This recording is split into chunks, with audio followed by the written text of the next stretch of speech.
La Finlande, pays très attaché, on le sait, à sa neutralité depuis des décennies, a officialisé sa demande d'adhésion, événement qualifié d'historique par le président et la première ministre. La Finlande qui demande donc à rejoindre l'OTAN et qui a une longue frontière avec son voisin russe. Les habitants ne s'y sentent plus en sécurité aujourd'hui, comme nous le montre ce reportage signé Ignacio Bornassin et Vincent Abelaneda. Ces hommes et ces femmes ont repris l'entraînement comme jamais auparavant. Ils font partie des plus de 800 000 réservistes de l'armée finlandaise, dans ce pays qui compte à peine 5,5 millions d'habitants. Et ils sont prêts à se battre en cas d'invasion russe.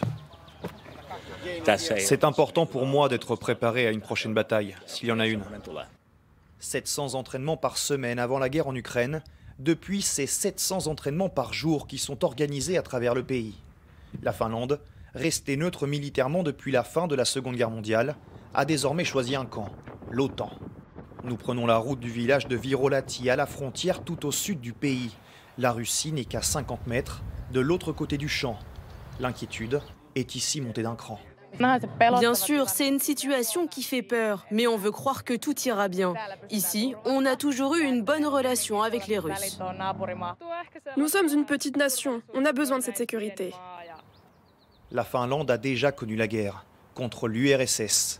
À l'issue de la guerre d'hiver entre 1939 et 1940, la Finlande est amputée d'une partie de son territoire. Vestige de ces années d'opposition au bloc soviétique, la ligne Salpa, 1000 km de tranchées et de fortifications à seulement 20 km de la Russie. Impossible pour les visiteurs d'aujourd'hui de ne pas faire un lien avec le conflit actuel. On doit apprendre de l'histoire, mais je garde l'espoir que tout se finira bien. Loin de la frontière, dans les rues d'Helsinki, la capitale, le choix du pays de ne plus être neutre n'est pas surprenant pour la majorité des habitants.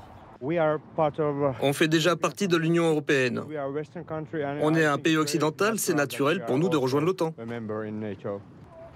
Aujourd'hui, près de 3/4 des Finlandais soutiennent cette candidature d'adhésion à l'OTAN, mais l'inquiétude persiste pour une partie de la population qui voit là seulement une provocation envers la Russie.